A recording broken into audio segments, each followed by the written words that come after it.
We have still the same mission, which is to articulate for the world the contribution of Black visual artists in every place where there's production. And what does that mean? It means that we're not one style, we're not one moment. We are as complex as the human story. So when we undertake an exhibition like Cancel Violence, we wanted to do a couple of things simultaneously. We wanted to raise an important concern that has to do with our community and its sense of wholeness. We also want an opportunity to show those members of our community who have mastered the language of the visual arts and to put their work forward in a way that it teaches a visual literacy. It helps people to learn to understand and participate in what they're seeing and the vision that it evokes. A third intention is to teach history. Everybody appears with a history and a legacy. All of us are the fruit of a lineage. So what can we learn from that? The artist, in his or her wisdom, sometimes distills in a few brushstrokes or a gesture of the pen all that has been learned in all of that time in the human family, and we become students of ourselves. This is an opportunity to build on who we've been to become who we ought to be. That's a huge assignment. It also comes with an easy temptation to forget at what cost we've made progress. The cost of progress is always to be weighed, I think, against the degree to which we own ourselves. If we want structures that are social and political to serve us, we have to be responsible for their maintenance. We have to make them accountable. My name is Alexis Smith, mother of Amin Lacey, who was murdered in 2017. Amin had started struggling with suicidal thoughts, feelings. I was being recommended to put him on medication. I said, okay, I'm gonna try this and see what happens. And it made it worse. And that was around the time where I got connected to Little Brother, Big Brother, and I met his big brother, Travis Lee. One day he's like, hey, Miss Alexis, there's at our church, it's a really good school. It's called the Epiphany. It's over by Shaman Station. And after that, he excelled. I think one of the biggest lessons that I learned from Amin is resilience, the strength that he had as a young person that a lot of adults don't even have. I remember each day he'd walk in with a smile. No matter what was happening outside the school building, he came in with a head on his shoulders, ready to work and also ready to play. It's all about taking the first step. And that step can look different for many people, but it's about wanting to make a difference. It's taking the first step into being part of communities and playing a part that can be preventative in a lot of the lives of young people. After he left private school, we shifted to public because it's important for a child to have their own voice, because if a child doesn't have a voice, a lot can happen to him. How does a kid come from a private school doing all of these things and playing AAU, because at the time he was playing for AAU traveling basketball team.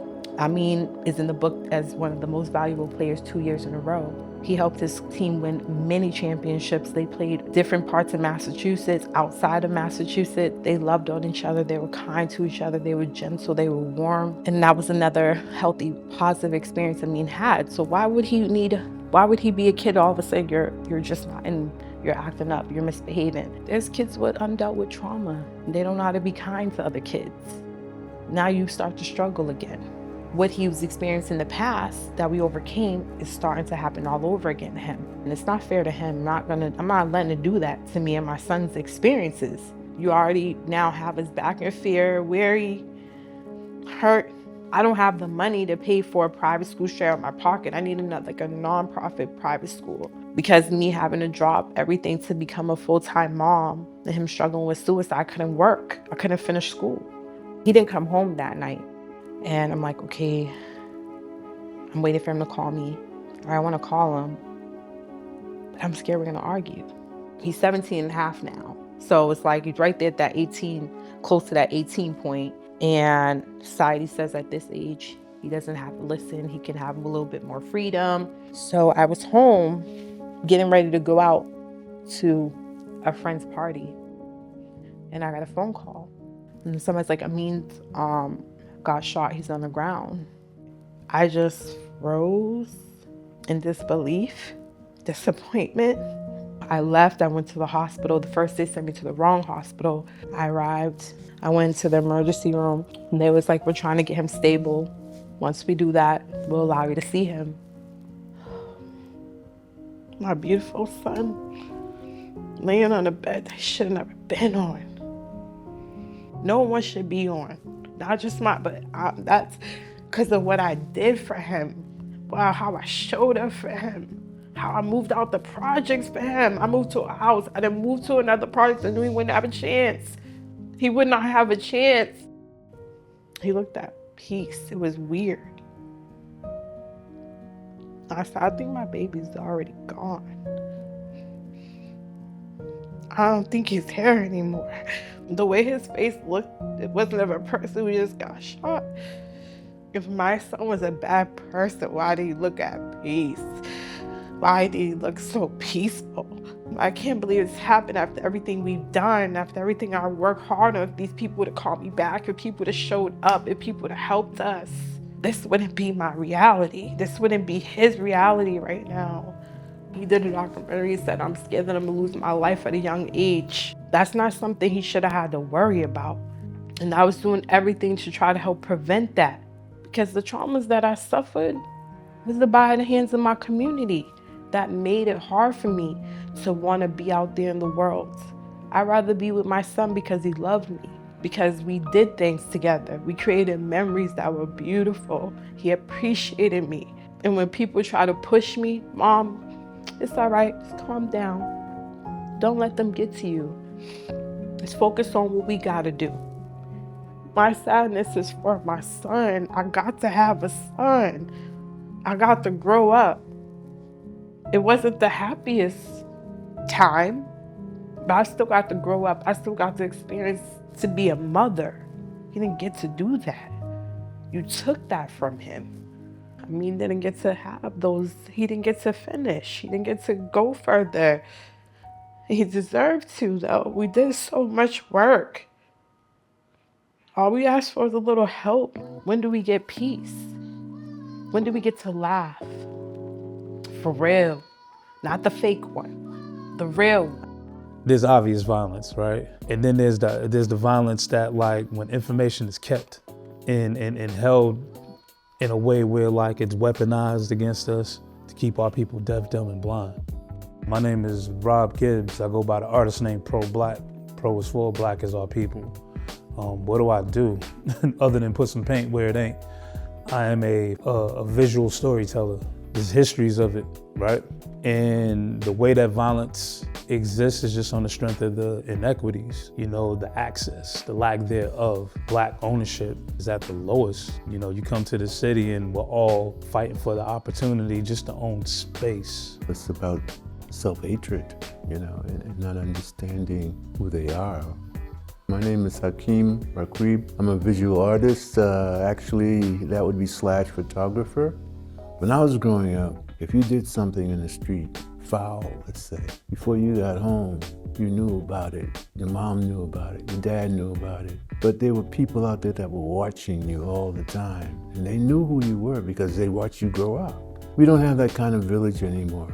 There are a small portion of people who are dealing in this act of violence. They don't have a historical basis of knowing where they come from. I feel like that level of violence where you promote the idea that a young person can wind up hating who they are, and I don't think hate should be in anybody's vocabulary, but when you're taught that you're not in any level of value, or just like this information kept, to have you limited, that's another level of violence that attacks your mind. But those influences that can weigh you and your crew or anybody around you or your community down is this act of violence that just gotta get shaken the hell up, man. There's power in imaging and just reflection on like what people see.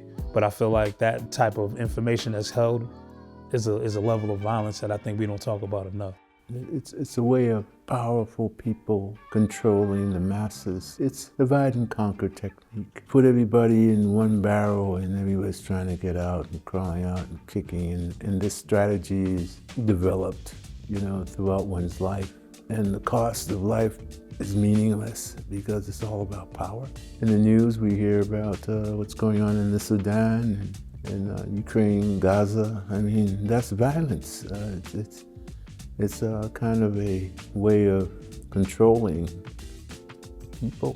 When I was growing up, I never knew that there were people who were richer than us. We were in a different community and we just kind of stayed in our own element, so I didn't know about the haves. And when you see people who have a lot and you have nothing, there's a built-up of anger there.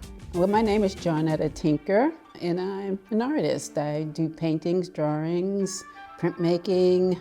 You don't know what the trigger is going to be. You don't know how people digest what's going on with themselves. A lot of times you have to sit down and think about, why am I so angry right now? And how can I solve that problem within myself?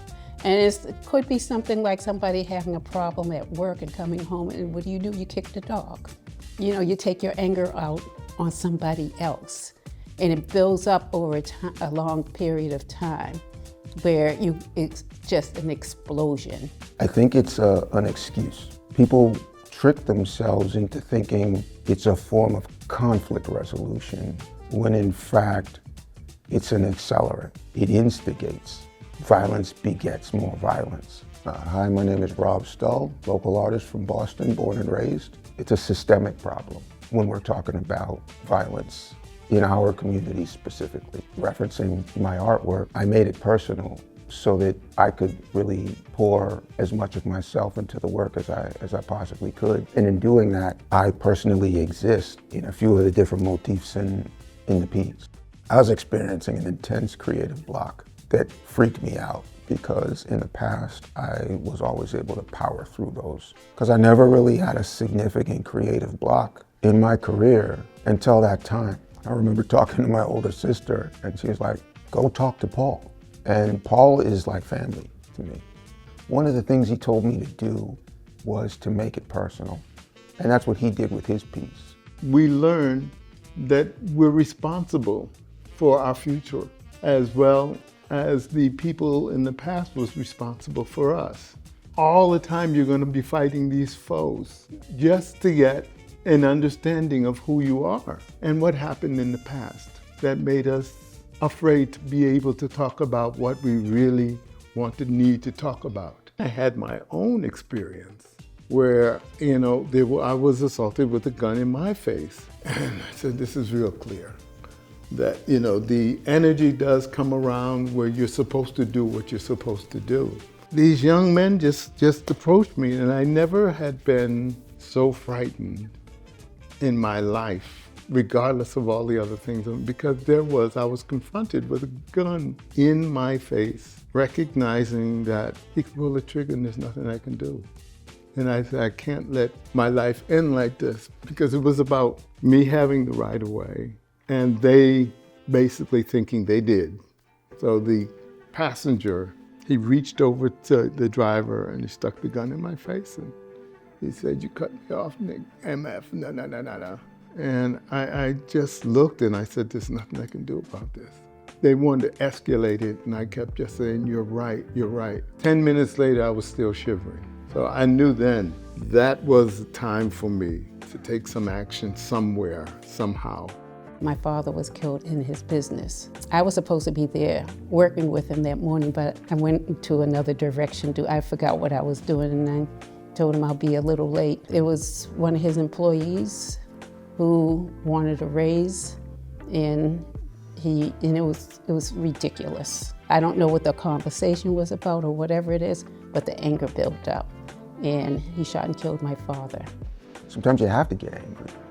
Sometimes you have to feel like your very life is threatened, because it is.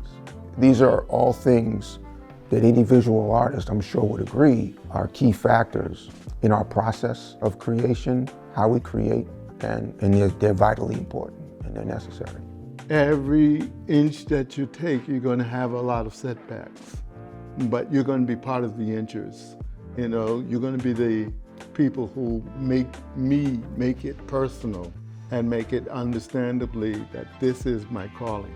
What led me to my specific form of art is just the need to stay active and busy. I didn't know I was gonna be out here making murals that people call mirrors now, because they're able to see themselves inside of the pieces. It all starts from a conversation. The result from that conversation is just proving to folks that I'm listening. It's a reflection of just so many things. Give voices to the voiceless, for people to just kind of stand firm and do the most basic thing, which is to look up. In my home, I always had the privilege to make. My mother stressed the things that you make with your hands are an investment. And so that is what has led me to the point of looking at this language as a voice, no matter what medium I use. This language and the opportunity to express it through the power of art is where I vest my energy. Hey, I'm Lamerchi Frazier. I am a visual activist. In this work, I see it importantly and critically to share with other artists, as those who are in this Cancel Violence exhibition, our might to portray, to give word, to give voice to stories that might not have ever surfaced unless we tell them. We are best to tell our own stories. And I think that because of the mechanisms and mechanics and the institution of slavery, many of us have had a violent and trauma, crisis-ridden experience in our lives because we don't know our true selves. We've been separated from our own history in many ways. We are trying to do the best job we can to understand what that separation meant, but also to reclaim who we are. My work tends to center on what I call I remember, I reclaim, I restore, I reimagine. And in that, some of the amnesia of what has separated us from ourselves happens. So violence has so many kind of tributaries that I think what has been happening to us and why we turn in on ourselves is because we don't know ourselves very well in terms of our history and our belonging. And so we then turn in on ourselves in that anger, in that trauma space, in that crisis space. And until we get to the root of that and really embracing our own selves and loving ourselves through those layers, we will continue to have some violence that we perpetrate on each other and or thirst for those things that dangle in front of us. Despite it all though, I think that we are very resilient and we are learning to overcome that. We're learning by way of entry into this hidden history, learning to understand that was done. Oh, I was in that century entrepreneur. Why am I not that in the 21st century? Let me see if I can embrace that again. In that history and reviewing these archives, that we are leaders in that, we just have to uncover it, know it, embrace it, and say, I can do what I will. Who are we? And how can I be next door to a neighbor that I don't know? How can I not develop a relationship with that neighbor to help me to trust, help me to understand them and know that they can trust me? We've kind of been separated from that. That's a part of our amnesia of being able to be community people in common. You should never be in an area or your community where you're scared of your people. And when you got images that reflect that, right? I can ask any kid about their idol, but how many statues of us are around? How many of us are printed on currency? Or things of that nature that like people put firm value into. And I'm like, nah, we gotta change that. We gotta pour into what's intrinsic, what's natural. It's just there's a variety of us and we're beautiful. We're limitless. So I feel like the solution is to promote that positivity in the way that we project in our artwork or through our art pieces. And that's the practice that I've taken, is just to do public art, make it accessible. You don't need a membership or any type of exclusive, access to it. It's about making it accessible. One of the iterations of the second canvas and the images there is to embrace education is to embrace community action, the call to action. We're not going to have this anymore. We're not going to tolerate it anymore. What can we do about it? How can we meet? There are community-based organizations that are posed to speak on and to address violence prevention. So there's some portions where we need to have conversations, debrief, have legislators and policymakers adopt policies that will help us to live in a healthy, safe, built environment. I'm hoping that what I presented on the canvas speaks to that and gives some opportunity for discussion. The value system that we have has to be strong, and it has to have roots in love and beauty. In order to stop drugs and guns from coming into the community, there needs to be full action, legislative action, where the government is forced by the people to recognize the demands. Knowing the root of violence, sociologists would think it starts with how you're raised. I go back to that because I feel that family is very important. As a black man, you tell your young black child, these are the kinds of incidents that are going to happen in your life. And when you are approached by the police, there's certain things you're not going to do if you want to come back home. George Floyd and what happened raised the bar on that, you know, in terms of how parents were approaching their children and say, see, this is what happens. This is an act of resistance, perhaps not, but this is the potential of what can happen. People need to feel as though they're loved, needed, and worthy. And that has to start at a very young age. You have to get those kids when they're young and teach them when they're young and inspire them when they're young. You have to mentor them. In that, you have to tell them how to deal with it. They're angry.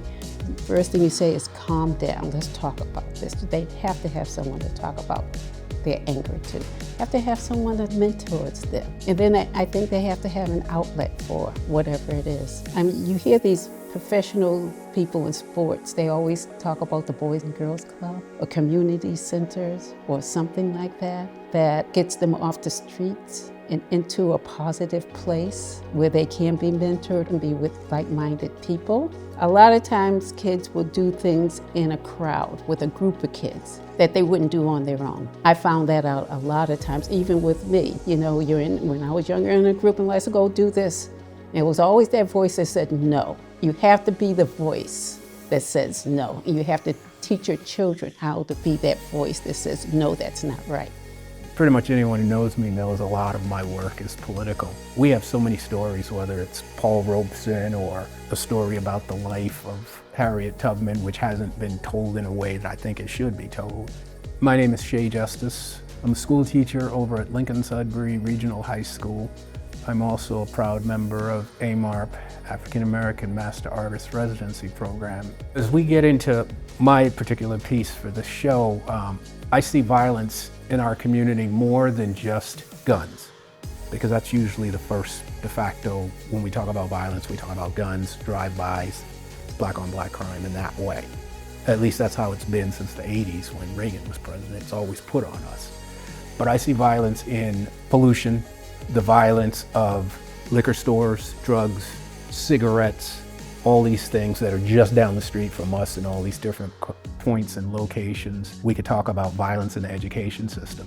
The fact that we aren't educated enough in a lot of places to compete and make it to college and make it into this situation. In like South Carolina, they started building a giant prison and trying to get a hold of all of the public school kids' test scores from 4th and 6th grade. They tried this in Pennsylvania too, because they want to know how many beds to prepare for people that they're gonna end up locking up later. We're living in a dangerous, violent time right now, where people are actually advocating for a fascist overthrow of this country.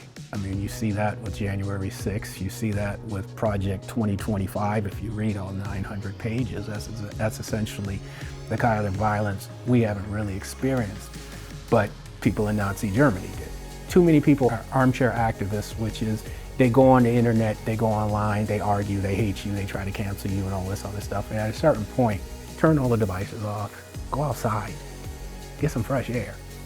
Do something else instead of hating this other group or feeling like your self-esteem matters at the expense of someone else. I wrestle with these questions all the time. When we gave our presentation a few weeks ago, I remember I only have the one piece in the show instead of the problem one and the solution one. I'm still trying to figure out solutions because there's always these issues of money, the wealthy, the influential, that no matter what I say or do, they can easily just wipe it away. The politicians that are crooked, they can just wipe it away. The overriding theme is always the same in terms of violence or in terms of these different things that affect and impact our community. I get really shocked sometimes at some of the things that go on in the country, just picking up the newspapers. I do a lot of work, drawings, paintings of historical situations, events, and people. So a lot of times I respond to it in the things that I create. What led me to the piece here, Black Woman, This Is Not Your Last Supper, was I was haunted by the woman in the center who was a survivor of Hurricane Katrina. All those folks years ago that ended up inside of that stadium and were shivering and cold, and days went by and nothing happened. And I remember at that time, everyone's blaming each other. All these people on top of these houses and all this other stuff happening with these floodwaters, and they're drowning and they're dying. And I remember seeing in the newspaper, Associated Press showed this white couple during Katrina carrying these bags. They were foraging. And then another article, they had a black couple carrying these bags. They were looting. And it was like, wait a minute, how is theirs foraging and how is theirs looting?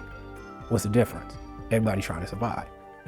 But you're putting a negative stereotype on people of color. So that woman haunted me for the longest time because I remember thinking that could have been my grandmother or one of my aunts or my mother. I am thoroughly convinced that this is one of the most important things that we can do in this time, to try to connect with our young people, to save their lives, and to change the future. My name is Lawrence Pierce, and I was invited to be a part of this project, and I'm really honored to be. One word that comes to mind right away is frustration. Frustration, limited opportunity. We have a difficult time in this country. It manifests itself in just striking out blindly, and I think that that's something that we're all going to have to address, especially as Black men in this society. We're going to have to see the problem for what it is, reach out to young people, and help stem the tide. It's like a huge ocean liner. You're not going to be able to turn it on a dime, but you can begin the process of turning away from violence. And I think these efforts, this KKK project, is something that's definitely very valuable in that process. I'm using art as a bridge to people, as a way to offer alternatives. It's going to take a while to reach an acceptable solution, but one of the things that I'm going to do as my personal solution is I'm going to get out there and vote. Chicago has very strict gun laws, as does Boston and New York, but those guns come from somewhere. So maybe we can have leaders who will address issues like gun violence and educational opportunities that give kids an alternate solution to inward violence.